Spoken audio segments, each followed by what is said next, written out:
Last हमारा topic था DC generator. Next हमारा टॉपिक है डीसी मोटर। एक कन्फ्यूजन अपने जहन में से निकाल दीजिएगा। बच्चे अक्सर डायग्राम देख के कह देते हैं लो डीसी मोटर और जनरेटर तो सेम ही है, डायग्राम में तो फ़र्क ही कोई नहीं है। There is hell of difference. तो ध्यान से देखिएगा दोनों टॉपिक्स को और दोनों में कंपैरिजन रखिएगा। Motor is something else, generator is something else. Generator electrical energy produce करके देता है, वो जनरेट करके देता है। मोटर इलेक्ट्रिकल एनर्जी को कंज्यूम करती है। So let's start DC motor. DC motor is a device that converts electrical energy into mechanical energy. एक डिवाइस है जो इलेक्ट्रिकल एनर्जी को मैकेनिकल एनर्जी में कन्वर्ट करती है। इलेक्ट्रिकल एनर्जी को मैकेनिकल एनर्जी में कन्वर्ट करने से मुराद ये है कि ये हम जब इसको इलेक्ट्रिकल एनर्जी के सोर्स से एनर्जी प्रोवाइड करेंगे तो उसके अगेंस्ट हमें मोटर मैकेनिकल एनर्जी सप्लाई करेगी। वो इलेक्ट्रिकल एनर्जी को कंज्यूम करेगी और उसको कन्वर्ट असल में करेगी मैकेनिकल एनर्जी में, because energy can neither be created nor be destroyed but can be transform from one form to another. तो एनर्जी की ट्रांसफॉर्मेशन करती है डीसी मोटर इलेक्ट्रिकल से मैकेनिकल के अंदर। तो let's draw the diagram first. तो इसकी डायग्राम में भी उसी तरह नॉर्थ पोल, दूसरे एंड पर हमारे पास इसका साउथ पोल और दरमियान में होती है कॉयल। अब वहाँ पर हमने मैग्नेट जनरेटर्स में क्या करते हैं, हम खुद से सप्लाई प्रोवाइड करते हैं, एनर्जी सोर्स लगाया होता है जो कि कॉयल को रोटेट करवा रहा होता है। यहाँ पर हमें कॉयल को रोटेट करवाने की ज़रूरत नहीं है, कॉयल ऑटोमेटिकली रोटेट करेगी। तो यहाँ पर दरमियान में ये आ गई कॉयल, और कॉयल को चूँकि हमने डीसी सोर्स में रखना है तो हम इसके लिए क्या करेंगे, हम जो सोर्स के साथ इसे कनेक्ट करेंगे हम बीच में स्प्लिट रिंग्स ही लगाएंगे ताकि कॉयल को हमेशा डीसी सप्लाई ही मिले। सो दूसरे एंड पर यहाँ पर साउथ पोल,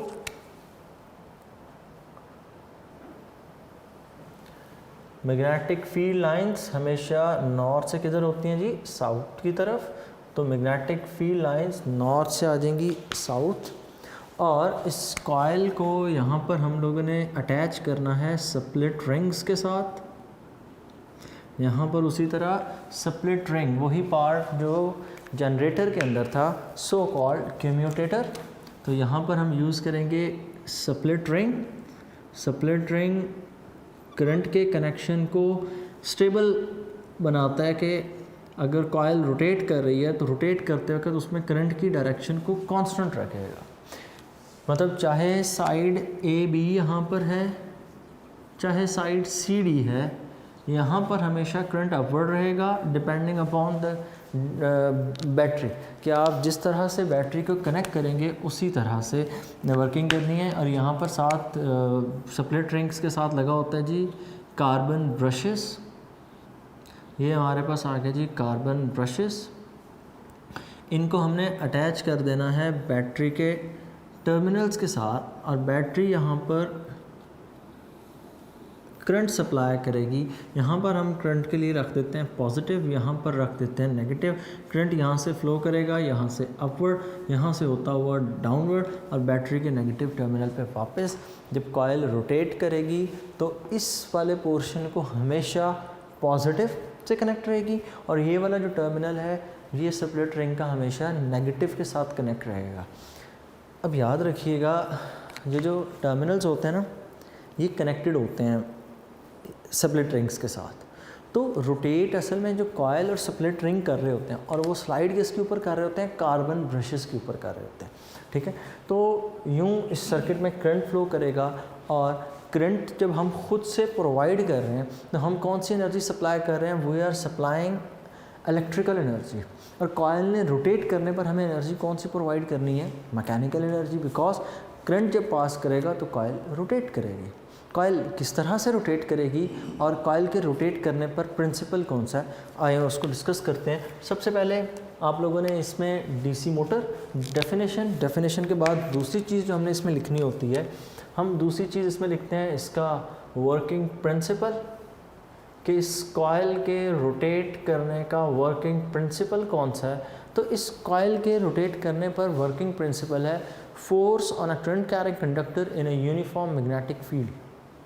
कैसे होगा? यूँ कि इस वायर में से, यहाँ से कॉइल में के इस वाली साइड ए बी से करंट किधर मूव कर रहा है? अपवर्ड। कॉइल रोटेट करेगी। कैसे रोटेट करेगी? क्योंकि यहाँ पर करंट भी फ्लो कर रहा है, यहाँ पर है मैग्नेटिक फील्ड नॉर्थ से साउथ की डायरेक्शन में, यहाँ पर मैग्नेटिक फील्ड की डायरेक्शन है from north to south. According to Fleming's left hand rule, यहाँ पर हम क्या यूज़ करते हैं? फ्लेमिंग्स लेफ्ट हैंड रूल, ये कॉइल रोटेट करेगी। कैसे? करंट और magnetic field. Fleming left hand rule में हम ये पढ़ते हैं that your four fingers should be in the direction of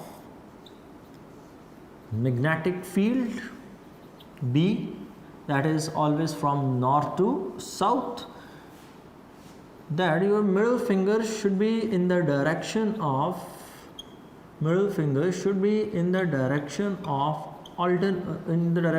current, then your thumb will point out the direction of force। हमारा थंब यहाँ पर क्या इंडिकेट करेगा? It will indicate the direction of force. Okay, तो होगा यूँ कि middle finger, सबसे पहले four finger should be in the direction of magnetic field, four finger अपनी डायरेक्शन में। Next middle finger should be in the direction of current, current upward flow कर रहा है, तो मिडिल फिंगर करंट की direction में फोर्स किधर लगेगी? Into the plane. तो इस कॉइल पर इनटू द प्लेन एक फोर्स एक्ट कर रही है, और अगर ये इनटू द प्लेन है तो मैं यहाँ पर क्रॉस ड्रॉ कर रहा हूँ। क्रॉस ड्रॉ करने की वजह this part of the coil is moving away from the, और इस एंड पर क्या होगा? यहाँ पर करंट किधर मूव कर रहा है? Downward. So middle finger, sorry, यहाँ पर फोर फिंगर अपनी डायरेक्शन में, मैग्नेटिक फील्ड नॉर्थ से south, then middle finger should be in the direction of current downward. तो फोर्स कहाँ आ रही है? Out of the plane towards you. और जब ये आउट ऑफ द प्लेन है, टूवर्ड्स यू है, तो यहाँ पर मैं प्लेस कर देता हूँ डॉट। अब दो तरह से फोर्स एक्ट कर रही है। एक फोर्स ये कोशिश कर रही है कि कॉइल बैक साइड पे चली जाए, दूसरी कॉइल ये फोर्स ये कोशिश कर रही है कि ये बाहर की तरफ मूव करे। इन अ सेंस मैं अगर इसका टॉप व्यू आपको शो करूं तो वो साइड बी सी से अगर हम ड्रॉ करें तो ये कॉइल का मिडवे, ये कॉइल का आपको मैं let's say top view show करूं कि ये पॉइंट है बी, ये पॉइंट है सी। तो सी वाली साइड पर फोर्स किधर लग रही है? Out of the plane. तो यहाँ पर फोर्स मैं अगर शो कर देता हूँ, मैं कहता हूँ ये फोर्स एक्ट कर रही है कुछ यूँ आपकी तरफ, मतलब यहाँ पर फोर्स की डायरेक्शन ये है टुवर्ड्स यू। यहाँ पर जो बी वाली साइड पर फोर्स किधर लग रही थी? Into the paper. तो इसको मैं ड्रॉ कर रहा हूँ अवे फ्रॉम यू। इस फोर्स को हम नाम दे देते हैं F1, इस फोर्स को हम नाम दे देते हैं F2। अगर आप इन फोर्सेस को गौर से देखें ना, तो ये दोनों फोर्सेस मिलकर क्या बना रही हैं? ये दोनों फोर्सेस मिलकर कपल बना रही हैं। कपल किस तरह बना रही हैं? Two forces which are equal in magnitude. दोनों फोर्सेस तो इक्वल इन मैग्नीट्यूड होंगी। क्यों? क्योंकि इस फोर्स की अमाउंट हमने बनानी है F is equal to I L B sine of angle theta. जितना करंट यहाँ पर फ्लो कर रहा है ऑब्वियसली करंट उतना ही यहाँ पर होगा। दोनों के लिए करंट की value same, because there is only one source. और दोनों के लिए जब सोर्स सेम है और ये एक ही पाथ है, सीरीज कॉम्बिनेशन है, तो करंट दोनों के लिए सेम। जितनी कॉइल की यहाँ पर लेंथ है L, उतनी कॉइल की लेंथ है यहाँ पर, तो length is the same. Magnetic field strength north से साउथ, जितना मैग्नेटिक फील्ड स्ट्रेंथ यहाँ पर उतनी वहाँ पर, एक ही तो मैग्नेट है। And what about this angle, sine of angle theta, दोनों के लिए थीटा इक्वल होगा। अगर मैं यहाँ पर थीटा यहीं पर ड्रॉ कर लूँ हॉरिजॉन्टल के साथ, तो ये आ गई डॉटेड लाइन, एक्स एक्सिस के लिए ये आ गई डॉटेड लाइन। तो जितना एंगल थीटा ये, उतना ही एंगल थीटा यहाँ पर। अकॉर्डिंग टू अ थ्योरम जो आप मैथ में पढ़ के आते हैं कि यहाँ से अगर एक इंक्लाइन लाइन कट कर रही हो, जो एंगल थीटा वन यहाँ पर होगा वही एंगल यहाँ पर भी होगा, और जो एंगल यहाँ पर बनेगा थीटा डैश, वही एंगल यहाँ पर भी बनेगा थीटा डैश। तो अकॉर्डिंग टू दैट रूल हम ये कह सकते हैं कि जितना एंगल थीटा यहाँ पर उतना ही एंगल थीटा यहाँ पर, तो थीटा की वैल्यू भी सेम। जब ये सारे फैक्टर्स सेम होंगे तो दोनों फोर्सेस आपस में इक्वल होंगी। सो F1 is equal to F2, दो फोर्सेस इक्वल अमाउंट की, not acting along the same line, जो एक लाइन में एक्ट भी ना कर रही हूँ, ये डिफरेंट पॉइंट ऑफ एक्शन है, इसका पॉइंट ऑफ एक्शन डिफरेंट है। दूसरा पॉइंट भी क्लियर, पहला फोर्स इक्वल होनी चाहिए, F1 should be equal to F2, two forces of equal magnitude not acting in the same line, not acting along the same line,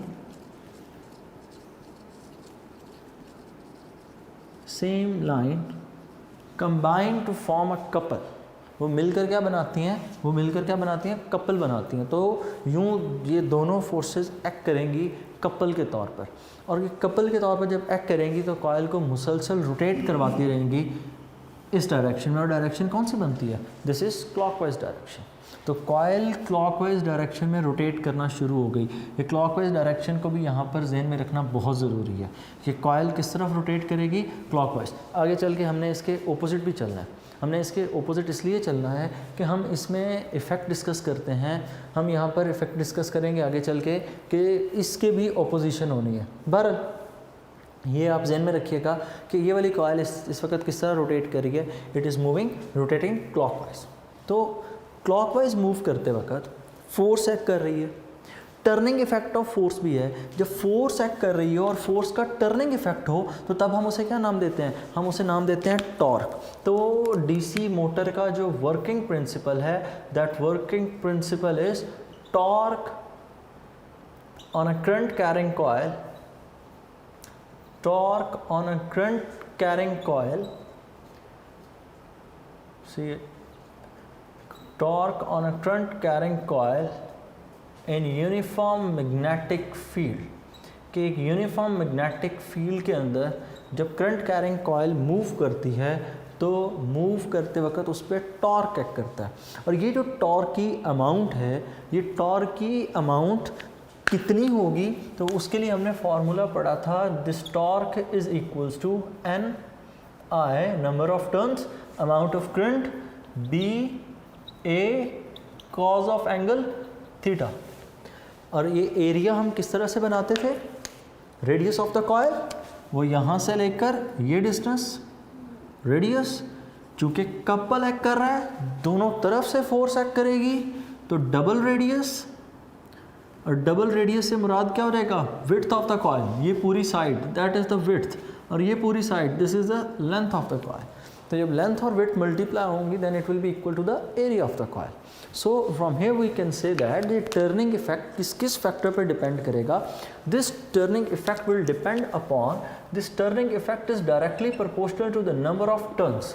तो इसी वजह से जब हम कंस्ट्रक्शन लिखेंगे, हम कंस्ट्रक्शन के अंदर सिर्फ ये नहीं कहेंगे कि हम एक कॉइल यूज़ करेंगे, हम क्या लिखेंगे, हम हमेशा की तरह यही कहेंगे कि we are talking about the armature, कि एक से ज़्यादा coils. Next, this turning torque is directly proportional to amount of current, this torque is directly proportional to magnetic field strength. मतलब अगर आप बड़ी बैटरी यूज़ करेंगे ज़्यादा तेज़ कॉइल रोटेट करेगी। Next, torque is directly proportional to magnetic field strength, कि जितना बड़ा मैग्नेट होगा तो टॉर्क उतना ज़्यादा, कॉइल आपके लिए उतनी इफेक्टिव हो जाएगी, डीसी मोटर आपके लिए वर्क उतना ज़्यादा करके देगी कि वो उसमें ज़्यादा टेंडेंसी होगी इलेक्ट्रिकल एनर्जी को मैकेनिकल एनर्जी में कन्वर्ट करने की। नेक्स्ट, जितनी बड़ी कॉइल उतना ज़्यादा torque. And last one, it also depends upon the angle theta, तो ये थीटा के ऊपर कॉज ऑफ एंगल थीटा पे भी डिपेंड करती है। सो ये फैक्टर्स हैं जिनकी मदद से आप इस कॉइल के अंदर टॉर्क को इंक्रीज़ कर सकते हैं। रही बात हर दफ़ा करंट की डायरेक्शन सेम रखने की, तो वो याद रखिएगा जब कॉइल ने रोटेट करना है तो ये स्प्लिट रिंग का पोर्शन पॉजिटिव से कनेक्ट है, ये स्प्लिट रिंग का पोर्शन नेगेटिव से कनेक्ट हुआ है। तो जब ये कॉइल रोटेट करेगी तो चाहे ए बी इसके साथ कनेक्टेड हो या रोटेट हाफ रोटेशन के बाद सी डी कनेक्टेड हो, हमेशा इस वाले जो पोर्शन होगा इसमें करंट अपवर्ड होगा और इसमें जो पोर्शन होगा वो किधर होगा, डाउनवर्ड। और मैकेनिकल एनर्जी गेन करने के लिए हमने यहाँ पर कॉइल के ऊपर आगे फुलक्रम लगा रखा होता है। ये जब कॉइल रोटेट करेगी तो कॉइल की रोटेशन किस तरह थी जी, क्लॉकवाइज थी। तो इसको जब आप ये रोटेट करेगी कॉयल, तो इसकी मदद से हम फिर आगे एनर्जी को यूज़ कर सकते हैं। मतलब हम इसी फिल्टरिंग की मदद से रोटेट करते हैं। घरों में हमारे लगी हुई वाटर वो जो मोटर पानी के लिए लगाई जाती है, उसमें भी यही है कि हम उसको एक करंट सप्लाई देते हैं। वो करंट सप्लाई उस कॉयल को रोटेट करवाता है। रोटेट करवाने के नतीजे में इलेक्ट्रिकल एनर्जी किस में कन्वर्ट होती है? मैकेनिकल एनर्जी में। क्यों? क्योंकि वो मोटर उस वाटर को मूव करवा रही है। And water is moving, it has kinetic energy, and kinetic energy is a part of mechanical energy. Mechanical energy की टाइप है। सो दोनों चीज़ें कवर होगी कि इलेक्ट्रिकल एनर्जी को किस में कन्वर्ट करती है? मैकेनिकल एनर्जी में। सो कॉयल यहाँ पर जो लगी हुई है, ये किस तरह लगी हुई है? It is used as a load. ये यहाँ पर लोड के तौर पर एक्ट करती है। नेक्स्ट आ जाते हैं डीसी मोटर के बाद। डीसी मोटर में इफ़ेक्ट, सॉरी इसमें कंस्ट्रक्शन रहेगी बतानी आपको, वैसे आप क्लियर है। एक मैग्नेट है, दरम्यान में coil, split ring, carbon brushes and battery source. इसमें 5 कंपोनेंट्स हो जाते हैं। तो वो 5 कंपोनेंट कौन कौन से हैं? Number 1, it is the permanent magnet. Number 2, coil. Number 3, there is a split ring, split rings. Number 4, carbon brushes,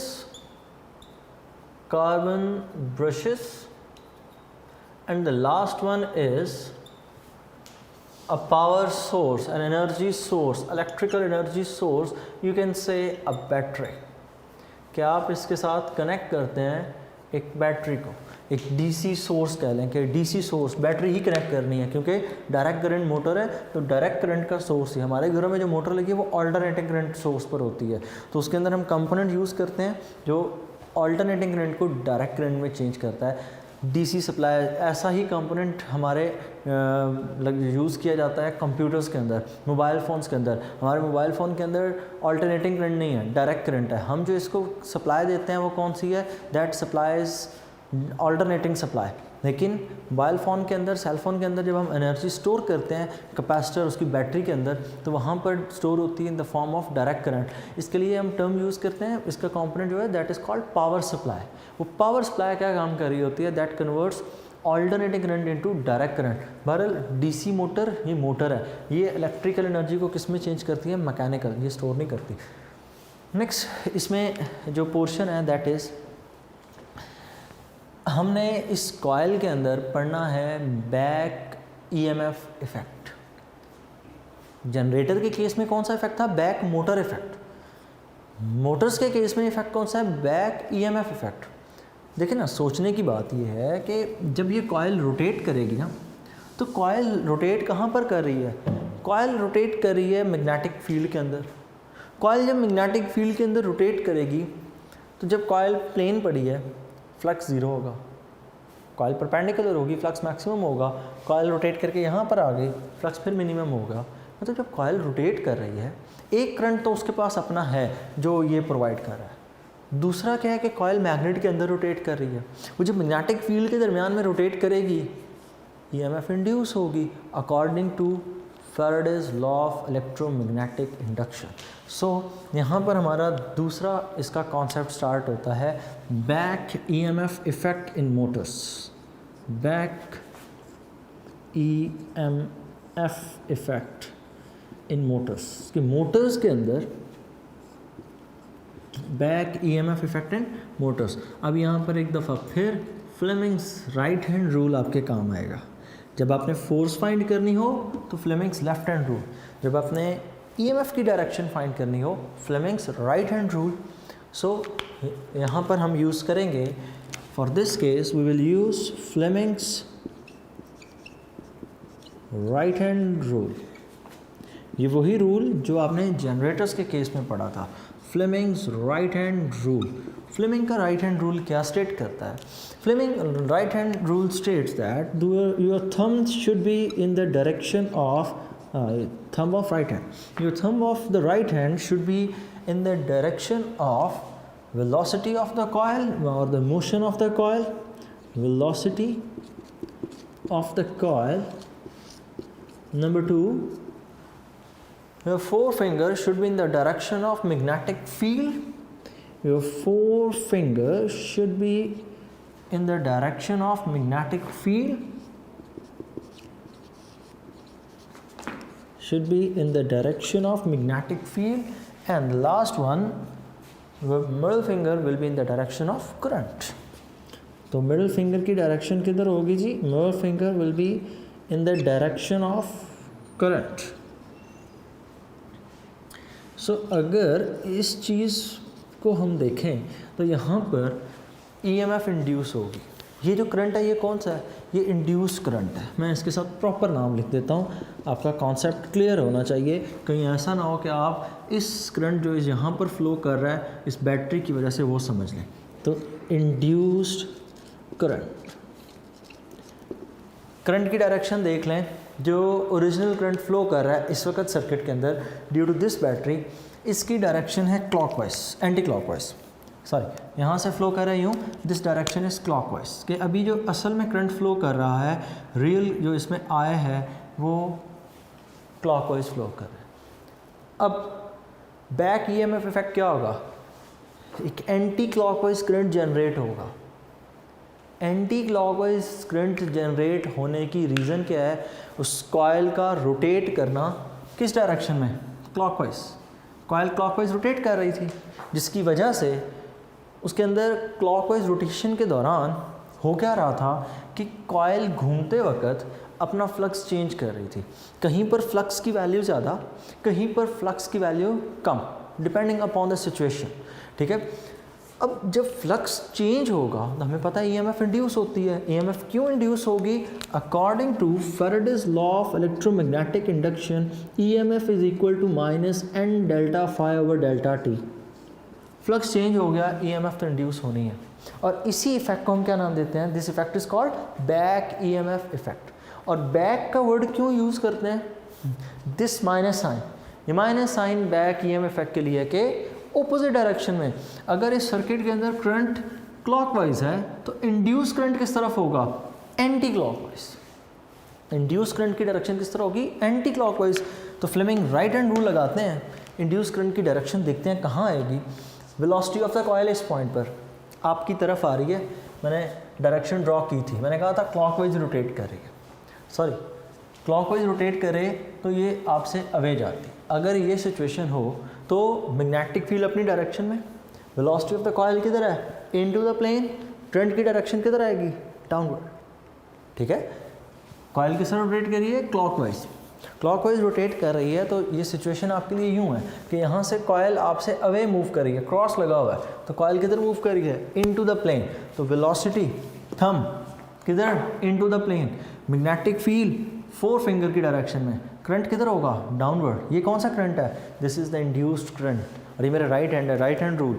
ठीक है. तो इंड्यूस्ड करंट की डायरेक्शन किधर है? डाउनवर्ड. यहाँ पर इंड्यूस्ड करंट निकालें. Coil is moving towards you, magnetic field अपनी डायरेक्शन में. करंट की डायरेक्शन किधर आ रही है? अपवर्ड. जब करंट की डायरेक्शन अपवर्ड आ रही है तो यहाँ पर एक ऑपोजिट डायरेक्शन के अंदर ईएमएफ प्रोड्यूस होना शुरू हो जाएगा. This EMF is called back EMF effect in motors. कि जब मोटर रोटेट करती है वो इलेक्ट्रिकल को मैकेनिकल में तो कन्वर्ट कर रही है, लेकिन साथ ही साथ एक ऑपोजिट डायरेक्शन में ईएमएफ इंड्यूस होता चला जा रहा है जो उसकी वैल्यू को आहिस्ता आहिस्ता कम करता है, जिसकी वजह से अब मोटर को हमें और वोल्टेज देना पड़ेगा. हम मोटर को और वोल्टेज देंगे ताकि वो उस बैक ईएमएफ के इफेक्ट को ख़त्म करे, जिसकी वजह से होगा क्या? शुरू पर वोल्टेज मैक्सिमम जो इस बैटरी का आपने मैक्सिमम वोल्टेज रखा हुआ है, इस वक्त बैक ईएमएफ 0. टाइम के साथ साथ बैक ईएमएफ बढ़ना शुरू हो जाएगी. एक वक्त आएगा दोनों इक्वल हो जाएंगे. अब जब ये बढ़ रहा होगा बैक ईएमएफ इफेक्ट तो मोटर कांस्टेंट स्पीड पर रोटेट करने के लिए मज़ीद करंट ड्रॉ करेगी, मतलब वो सोर्स के ऊपर और लोड लगाएगी. यूँ कह लें कि जब आप मोटर को ज़्यादा देर के लिए ऑन रखते हैं तो क्या हो रहा होता है? मोटर जब ज़्यादा देर के लिए ऑन रहती है तो एक तरफ तो आप उसमें बैक ईएमएफ इफेक्ट बढ़ाते चले जा रहे हैं, जिसकी वजह से मोटर और ज़्यादा करंट ड्रॉ करेगी सोर्स से, जिसकी वजह से आपका इलेक्ट्रिसिटी बिल बढ़ सकता है. तो एक चीज़ तो ये है कि मोटर को ज़्यादा देर तक ऑन नहीं रखना, ऑन करें फिर थोड़ी देर के लिए ऑफ़ कर दें, फिर उसको थोड़ी देर बाद ऑन कर दें, क्योंकि जब आप ज़्यादा देर के लिए मोटर को ऑन रखते हैं तो बैक ईएमएफ इफेक्ट टाइम के साथ साथ इंक्रीज़ होता जाता है, जो कि कंपेल करेगा उस मोटर को कि वो और ज़्यादा करंट ड्रॉ करे सर्किट से। जब और ज़्यादा करंट सर्किट से ड्रॉ होगा, ऑब्वियसली आपके इलेक्ट्रिसिटी बिल के ऊपर इफ़ेक्ट होगा। सो अब हमने वो वैल्यू फाइंड करनी है कि कितना ईएमएफ की इफ़ेक्ट होता है। और नॉर्मली अगर आप ये कहें कि ईएमएफ का इफ़ेक्ट अभी ज़ीरो है, so what will be the value of the voltage, that will be equal to V is equals to IR। अब जब ईएमएफ भी आ जाना है तो इस वोल्टेज ने दो काम करने हैं, एक तो IR को कांस्टेंट रखना है, दूसरा उस ईएमएफ को भी तो पूरा करना है, तो प्लस E, ठीक है। V is equal to IR plus E। अगर आपको यूँ नहीं समझ आती तो करंट की डायरेक्शन से देख लेते हैं। अब वोल्टेज जो असल में करंट था ना उसकी बात कर रहा है, और इंड्यूस्ड ईएमएफ दोनों की डायरेक्शन ओपोजिट है। तो करंट का फॉर्मूला क्या है? करंट का फॉर्मूला है I is equals to V। क्या V और E की डायरेक्शन सेम है? नो, V और E की डायरेक्शन ओपोजिट। बड़ा कौन, V या E? इंड्यूस ईएमएफ ऑब्वियसली कम होगी, वोल्टेज बड़ा होगा, तो आप उसके लिए क्या लिखेंगे? आप उसके लिए लिखेंगे V minus E। Kirchhoff rule है, simple is that. Kirchhoff rule यहाँ पर अप्लाई होता है कि दो ऑपोजिट डायरेक्शन में वोल्टेज है तो दरमियान में साइन कौन सा होना चाहिए? There will be a negative sign. So R को लाकर मल्टीप्लाई करते हैं, it will be equal to IR which is equal to V minus E को लाकर इधर प्लस कर दें तो वही इक्वेशन जो मैंने पहले लिखी थी, V is equal to E plus IR, ठीक है। तो ये दोनों रूल्स आपको काम आएंगे इस टॉपिक के अंदर। तो ये वजह थी आपको फ्लेमिंग राइट हैंड रूल पढ़ाने की। ये Fleming right hand rule current की डायरेक्शन को बताता है, ठीक है। लेंज़ेस लॉ से आप फाइंड कर सकते हैं, लेकिन ये ज़्यादा आसान और ज़्यादा अच्छा मेथड है आपका कॉन्सेप्ट डेवलप करने के लिए। तो फिर देख लें, DC motor is a device that converts electrical energy into mechanical energy. Principle इसका क्या है? Torque on a current carrying coil in a uniform magnetic field. और इसके पीछे असल में क्या चीज़ इन्वॉल्व थी? इसके पीछे इन्वॉल्व थी असल में force on a current carrying conductor in a uniform magnetic field, जिसकी डायरेक्शन फाइंड की आपने फ्लेमिंग्स लेफ्ट हैंड रूल से। According to Fleming's left hand rule, stretch the first 3 fingers of your left hand in such a way that your thumb, forefinger and the middle finger are mutually perpendicular to each other. Now your middle finger should be in the direction of current, the forefinger should be in the direction of magnetic field, then thumb will indicate the direction of the force acting on the coil. Next, जब हमने इन forces के बारे में study की side A B and side C D पर, तो यहाँ पर हमें पता चला कि दो तरह की फोर्सेस एक्ट कर रही हैं। One force is acting away from the you, other one is acting towards you. और ये जब दोनों फोर्सेस की हमने अमाउंट को कैलकुलेट किया F1 और F2 की, तो वो इक्वल आ गई। जब ये दोनों अमाउंट इक्वल आती हैं तो हमारे जहन में फ़ौरन से ख्याल आता है कि दो फोर्सेस हैं तो ये ज़रूर कपल बना रही होंगी। क्यों? क्योंकि दोनों फोर्सेस की अमाउंट सेम, दोनों फोर्सेस का लाइन ऑफ एक्शन सेम नहीं है। जब ये दोनों का लाइन ऑफ एक्शन सेम नहीं है तो इसका मतलब क्या हुआ कि दोनों मिलकर क्या बनाएंगी? कपल। और जब ये फोर्सेस इस कॉइल को रोटेट करवाएंगी तो टर्निंग इफेक्ट क्रिएट हो जाएगा, and this turning effect is called torque. So torque on a current carrying coil in a magnetic field. ये टॉपिक कहाँ पढ़ा था आपने? गैल्वेनोमीटर से पहले, CRO के फ़ौरन बाद, chapter number 14। So torque on a current carrying conductor T is equal to NIBA cos theta. ये इस टॉपिक का फॉर्मूला। यहाँ से हमने एक बात कंक्लूड की कि ये जो कॉइल रोटेट कर रही है, इस कॉइल का torque directly proportional number of turns के। This torque is directly proportional to the amount of current. अगर आप यहाँ पर बैटरी सोर्स छोटा लगाएंगे टॉर्क कम होगा, बैटरी सोर्स बड़ा होगा, करंट की अमाउंट ज़्यादा कर दी तो टॉर्क ज़्यादा हो जाएगा। Next, torque is directly proportional to the magnetic field के अगर छोटा मैग्नेट होगा टॉर्क की अमाउंट कम होगी, मैग्नेट बड़ा कर देंगे टॉर्क की अमाउंट ज़्यादा हो जाएगी। Torque is directly proportional to area, छोटी कॉइल होगी एरिया कम, टॉर्क कम, बड़ी कॉइल होगी टॉर्क का इफेक्ट ज़्यादा होगा। अब वो जो बड़ी मोटर और छोटी मोटर में पावर का डिफरेंस क्यों होता है? वो पावर का डिफरेंस इसी वजह से, छोटी मोटर है ना, नंबर ऑफ़ टर्न्स भी उसमें कम होंगे, उसने करंट भी थोड़ा ही ड्रॉ करना है। मैग्नेट उसमें छोटे लगे हैं तभी तो उसकी कंस्ट्रक्शन कम है, उस कॉइल का एरिया भी छोटा होगा। बड़ी मोटर के अंदर क्या होगा, ये सारे फैक्टर्स इंक्रीज़ कर दिए जाते हैं, लेकिन उससे इफेक्ट क्या होता है, आपके इलेक्ट्रिसिटी बिल पे इफेक्ट आ रहा होता है, करंट बढ़ रहा है, वो जो उसने करंट ड्रॉ करना है सर्किट में से वो मोर एक्स्ट्रा करंट ड्रॉ करेगी। जब वो एक्स्ट्रा करंट ड्रॉ करेगी obviously there will be an effect on your electricity bill. However हम हमेशा इकोनॉमिकली चलने की कोशिश तो करते हैं, लेकिन साथ साथ हमें जिस रिक्वायरमेंट के लिए उससे लगाया वो भी तो पूरा करना है, तो उस हिसाब से हम यूज़ करते हैं। फिर आ जाते हैं हम इसकी कंस्ट्रक्शन पे। There is a magnet, coil, split rings, carbon brushes and a battery. ठीक हो गया। नेक्स्ट मैग्नेट, ऑब्वियसली मैग्नेट और कॉइल तो चाहिए, क्योंकि ऑब्वियसली मैग्नेट और कॉइल होंगे तभी तो सर्किट कंप्लीट करके हमने कॉइल को रोटेट करवाना है, उसी कॉइल ने रोटेट होकर हमें एनर्जी प्रोवाइड करनी है। Split ring and the carbon brushes, ये फिर उसी तरह they will behave as a commutator. इन दोनों को मिलाकर हम क्या नाम देते हैं, these are called commutators. Next there is a battery source, वो तो चाहिए क्योंकि करंट कैरिंग कॉइल होनी चाहिए, सो करंट सोर्स होना बहुत ज़रूरी है, so we use a battery. तो जब हम फ्लेमिंग्स लेफ्ट हैंड रूल इस पर अप्लाई करते हैं तो हमें पता चलता है this coil is rotating clockwise, और इसके अंदर जो EMF भी सॉरी जिससे इसमें अंदर करंट चल रहा है वो करंट भी क्लॉकवाइज डायरेक्शन में ही है। सो ये कॉइल रोटेट करेगी, और कॉइल का रोटेट करना असल में क्या चीज़ है, मैकेनिकल एनर्जी का प्रोड्यूस होना, बिकॉज मैकेनिकल एनर्जी के अंडर ही आती है रोटेशनल काइनेटिक एनर्जी। तो ये कॉइल असल में हमें क्या प्रोवाइड कर रही है, रोटेशनल काइनेटिक एनर्जी। नेक्स्ट हमने इसके ऊपर पढ़ा बैक EMF इफेक्ट। ये बैक EMF इफेक्ट क्या स्टेट करता है कि जब कॉइल मैग्नेट के बीच में रोटेट करेगी, रोटेट करने पर कॉइल का मैग्नेटिक फ्लक्स चेंज होगा। कॉइल का मैग्नेटिक फ्लक्स चेंज होने का मतलब EMF इंड्यूस होगी, और इसकी रीज़न क्या है, Faraday's law of electromagnetic induction, कि जब भी किसी कॉइल का क्लोज सर्किट का क्लोज लूप का फ्लक्स चेंज हो it produces an EMF, so there will be an EMF, और जब ये EMF प्रोड्यूस होगी तो इसकी डायरेक्शन फाइंड होगी Fleming left hand rule. Fleming left hand rule states that stretch the 3 fingers of your left hand in such a way that the current, magnetic field and stretch the 3 fingers of your left hand in such a way that the middle finger and the forefinger and thumb are mutually perpendicular to each other. The middle finger will be in the direction of current, induced current. The forefinger will be in the direction of magnetic field and thumb will be in the direction of force. तो इन तीनों को आपने use करना, और तीनों को use करके आपने यहाँ पर फोर्स फाइंड की। फिर देखें यहाँ पर जो वेलोसिटी ऑफ द कॉइल है वो किधर है, आउट ऑफ द प्लेन आपकी तरफ। उसके बाद फोर फिंगर किधर मूव कर रही है, डाउनवर्ड, और middle finger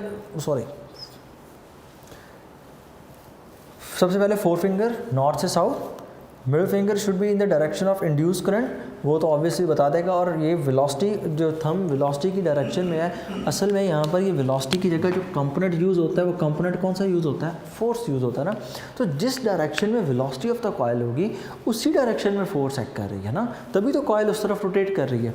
so middle finger will be in the direction of induce current, तो करंट की डायरेक्शन किधर आ जाएगी, डाउनवर्ड। जब करंट की डायरेक्शन डाउनवर्ड होगी तो अब असल में करंट किधर फ्लो कर रहा था, करंट तो मूव कर रहा था क्लॉकवाइज, इंड्यूस करंट किस डायरेक्शन में मूव कर रहा है, ऑपोजिट। जो यहाँ पर डाउनवर्ड है वो इसको तो अपोज कर रहा है। सो हम ये लिखते हैं कि असल वोल्टेज के ऑपोजिट डायरेक्शन में EMF इंड्यूस हुआ, माइनस साइन पुट हुआ, और so I is equal to V/R।